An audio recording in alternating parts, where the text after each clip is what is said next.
I know that it's about coming home, which is gonna make me emotional.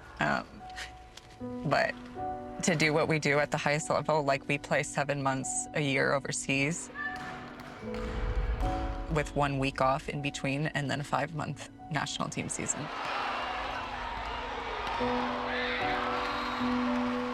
For 11 years, like that's been my schedule. I don't know if anxiety is the right word to use, but I have those thoughts a lot. I started playing volleyball at Sports Performance when I was 6 years old. I ended up drawing a little picture of myself with like the number 7 jersey. I'm like, I want to be an Olympian one day. Oh God, is this gonna be, you know, the game where I get injured or something happens, especially as we get closer to another Olympics. I can feel that coming up more. There was a lot of negative thoughts and a lot of inward looking of maybe I'm not that good of a volleyball player. There's been a lot of sacrifice, and if you're not in this world, I think you can't really understand like what coming home really means.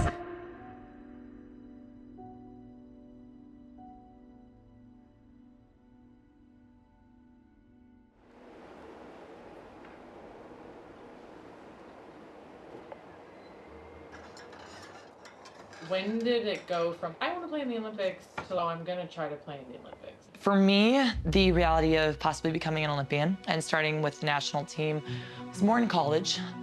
People always ask, how does it work? Do you get selected? It's all about, okay, being on the national team, working your way up summer after summer. So coming into it in 2017, it was my first full summer with the senior national team. It was great to just get that experience and kind of started slowly chipping my way. It's crazy because it definitely can change year in and year out. That can be the really hard part of our job, is knowing how deep we are as a team and kind of the experience that we have. And there's never any guarantees. Going into VNL, we were in a bubble format, and so they brought a larger roster than what we would normally travel, I believe. Yes, had qualified for the Olympics for 2020, but also didn't finish the season starting. So it was kind of this weird dynamic going into VNL.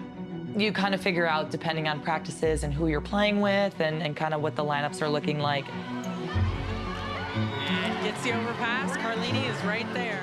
We go through the tournament, and then they say that they're ready to make an Olympic decision. It was the staff and also the girls who voted for our 12.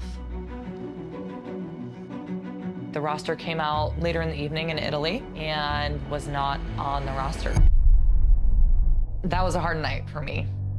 We went and had individual meetings with Karch, basically as to why you did or did not make it.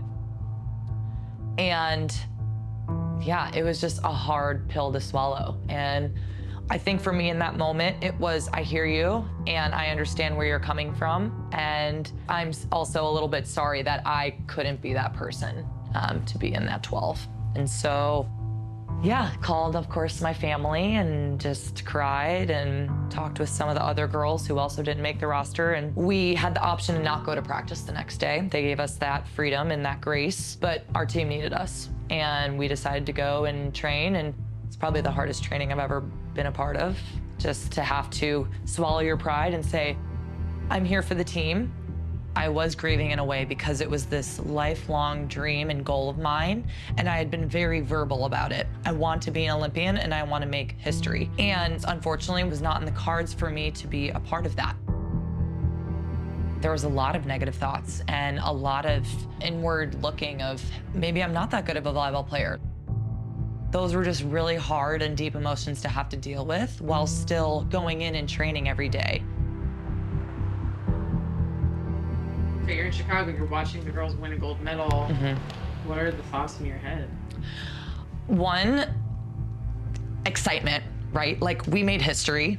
We made history as a program, and so that is something incredible. Sadness and disappointment that I wasn't able to be there and share those emotions with those people who I care about so much, and we've done a lot over the years together. And so balancing all of that together was really difficult.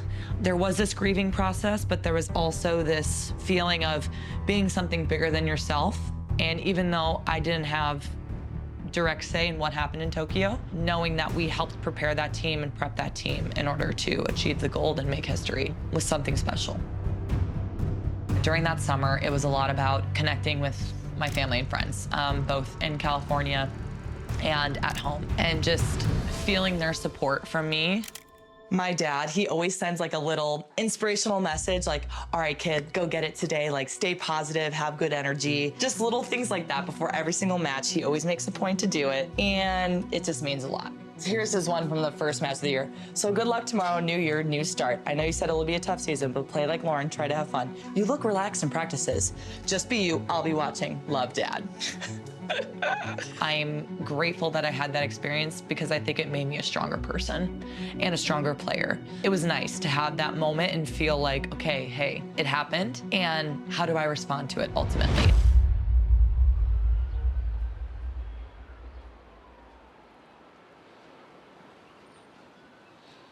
Hello. Welcome inside mi casa. We have a big game coming up in 2 days, so training will be nice and long and hard, but it'll be good. I'm excited. I remember joining the national team, and I wasn't supposed to really be there for that long. And then I kept making rosters and kept making rosters, and I was like, what is happening? I know I talk a big game. I was sort of just trying to keep my head afloat and like figure everything out super fast, but there wasn't any pressure for me. There was just like this sense of freedom. I talk a big game, 'cause I can back it up. Going from college to national team was a dream come true. Big game, big game, big game, big game, big game, big game, big game, big game.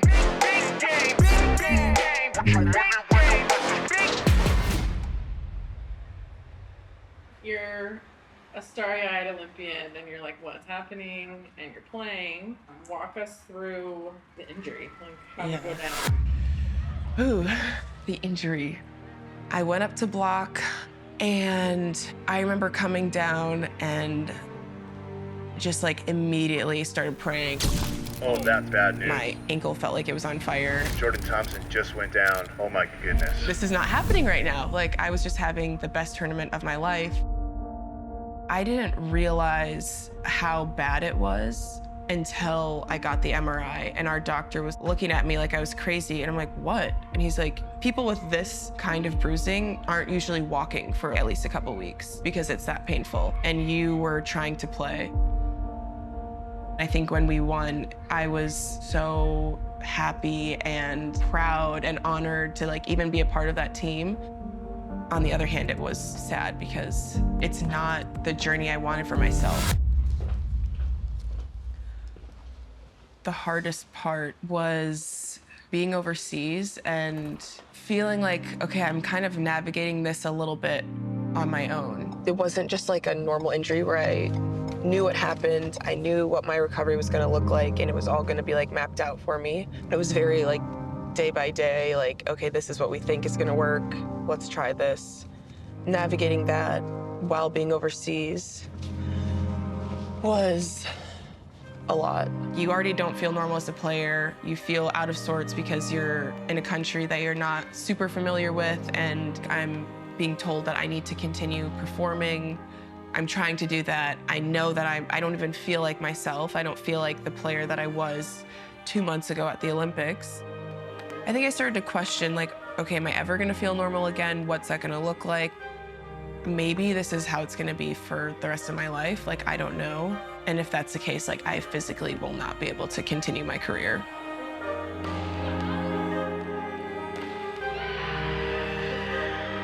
For a long time, I connected like so deeply emotionally to my goals and used that as motivation every day when I didn't feel like doing something. But then when you have the gold medal, to have done that, and now you're like, what goals are you supposed to set now? You start to experience burnout. All of us go through that at different points in time. You don't feel that like emotional pull or emotional connection 100% of the time. So how do you continue to stay motivated and show up every day and do your job to the best of your ability? And I think a lot of it is just consistency and knowing that, like, okay, maybe you don't feel like it, but you can still get better and improve on stuff.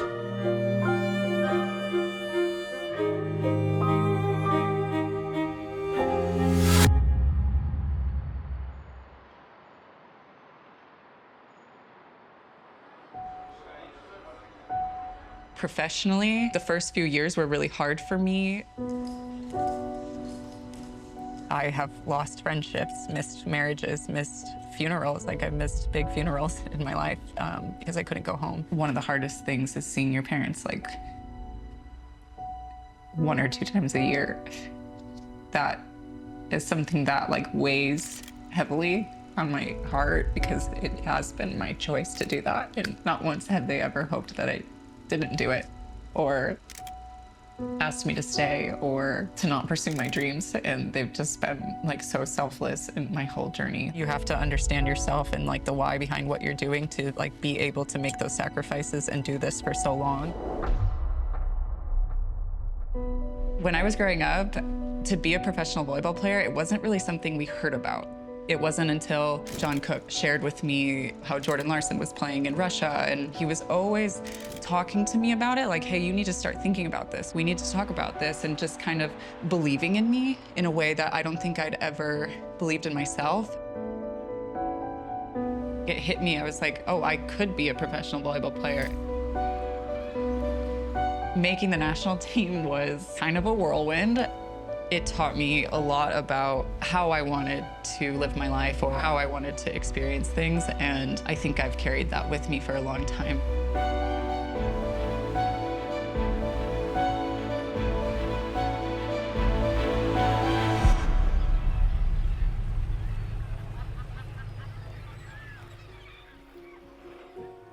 It seems like you have to really love what it is that you do to be willing to make those sacrifices in your personal life. And does it ever feel like it's hard for you to just relate to people who just have, you know, what we consider like normal lives because they haven't had to make those types of choices or sacrifices? Yeah, I feel like it is a choice, and a choice that like I'm very privileged to make. I don't take that for granted that I get to have these possibilities presented to me. But that doesn't mean that it doesn't exist without hardship.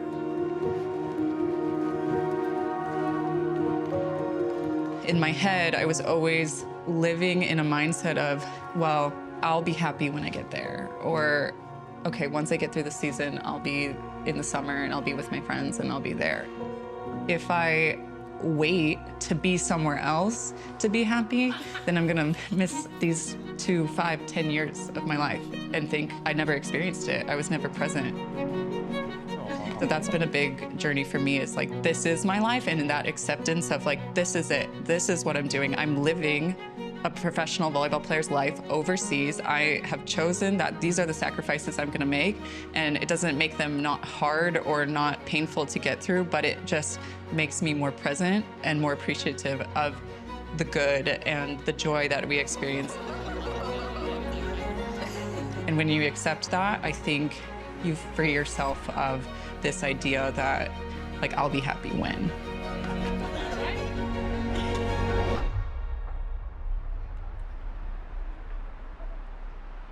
You're back in Turkey. There's this shift. Mm-hmm. Did you actively shift your mindset to Paris, or did you kind of let yourself just feel all the feelings and wait until the motivation came back? For me, I flipped the switch when I got to Turkey.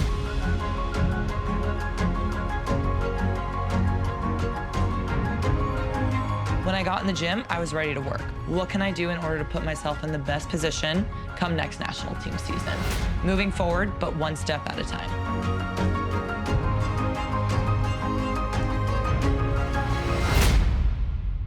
All of us can attest that there's for sure imposter syndrome. You're like, why am I here? How am I here? I don't deserve this. I'm not that good. And then you get in certain situations that slowly start to build your confidence again and think, hey, I can do this. Like, I'm meant to be here and this is what I'm meant to be doing.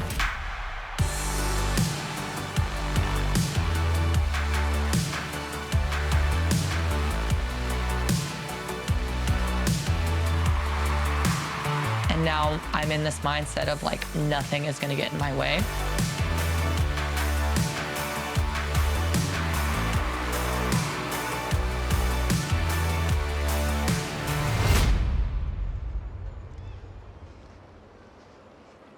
Hello.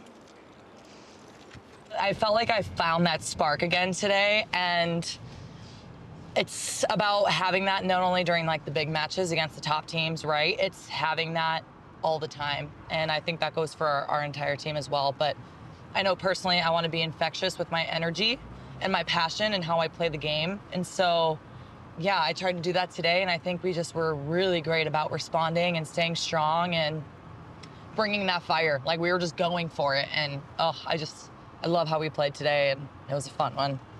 Even if we didn't win, it was like a good learning experience for all of us.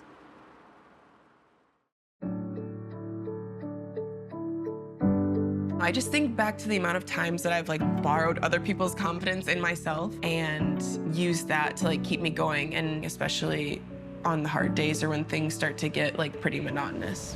I wanna go, I wanna see, I wanna feel your heartbeat. Having all of my teammates back together in the gym, I really just appreciated them way more, but then also like off the court too. I feel like I'm someone who just has a lot of love and like appreciation, not only for my people, but just the different like little beauties in life. We're living a dream. Sometimes crappy stuff happens and it sucks and there's no good reason for it, but at the end of the day, I hope that my love for my people and for this world and like the beautiful things in it, like I don't think it can ever run out, no matter how much is thrown at me. I feel the happiest I've ever been in my whole life.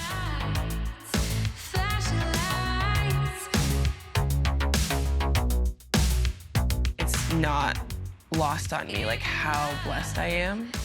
I feel like I'm in a really good place now, and I'm excited to see where my journey is going to take me in the future.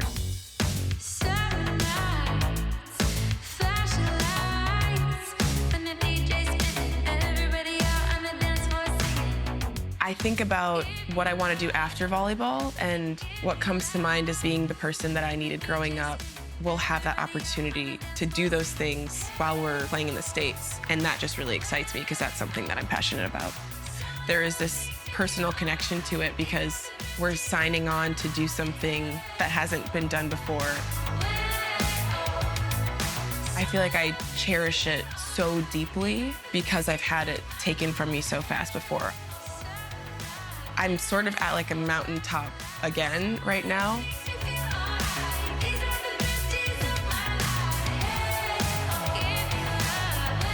When it's good, sit in it and really appreciate it for what it is.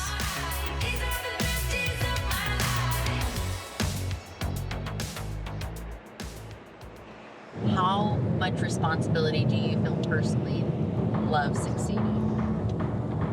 I feel like that's why when the opportunity was presented to sign and also invest, I felt like I needed to do this for the success of the league and to pay it forward and do something for the sport that's given me so much.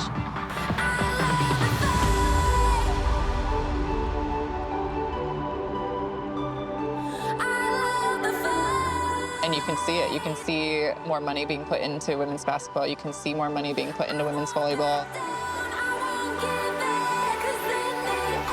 You're starting to see the audiences grow. It's a really special time for a lot of the women that have been doing the hard things every single day for so long. Coming home and imagining my parents and my grandpa or grandma in the stands. I haven't had those things in so long. You don't take it for granted when the opportunity has finally come.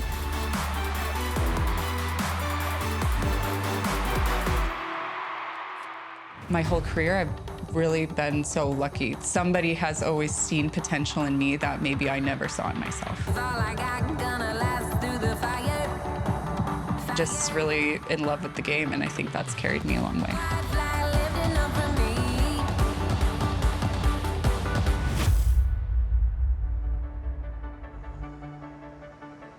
I think 4 years ago, my happiness rested on making one roster. And it's the end all be all if I don't make an Olympics. But now, looking forward, I have so many other things to look forward to. And my family, my friends, they're gonna love me even if I don't. Just kind of having that perspective back into focus of your volleyball career has been incredible.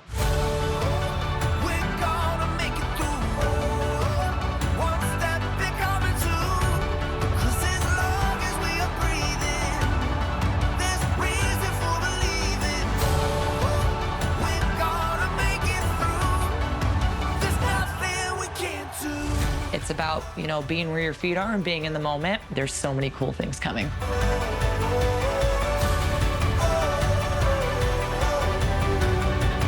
There's nothing we can't do.